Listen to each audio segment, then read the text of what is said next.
Phone করবে না? হ্যাঁ। বাবা আমার ফোনটা তো কোথাও খুঁজে পাচ্ছি না। ফোন খুঁজে পাবি না কেন মা? হ্যাঁ, রুমের চিপা চাপায় কোথাও পড়ে আছে হয়তো। সারছে রে। আমি সব জায়গায় খুঁজেছি, কোথাও নেই। ফোনটা তোমার সাইড টেবিলের উপরে রেখেছিলাম। বাড়িতে আবার চোর টোর ঢুকলো নাকি? তুই আর গোলাম বাড়িতে থাকলে কি বাইরের চোরের কোনো দরকার পায়? এই, তুমি সবকিছুতে কেন বাড়তি কথা বলো? হ্যাঁ, বাড়তি কথা একটু কম বলো। এনে ফোন করে দেখ।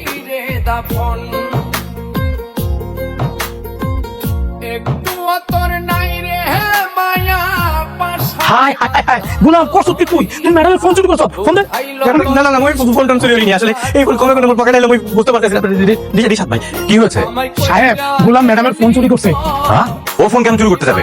আরে একটু আগে হয়েছে কি, আমারই ফোনটা পাওয়া যাচ্ছিল না, তা আমি ওকে বললাম যে তুই ফোনটা নিয়ে আয়, একটা কল দিতে হবে। ও মনে হয় ফোনটা নিয়ে আসছে আর আমার কিছু পাইনি, পরে মনে হয় ফোনটা নিজের কাছে রেখে দিয়েছে, তাই না বললাম? হয় হয় হয় বাবা ভাই কিন্তু ঠিক কইছে আসলে মুই ভাইয়ের জন্যই ফোনটা নিয়ে আসছিলাম বুঝলেন আর ভুলে গেছি কি জানি ওই সময় মাথায় বুঝতে পারতেছি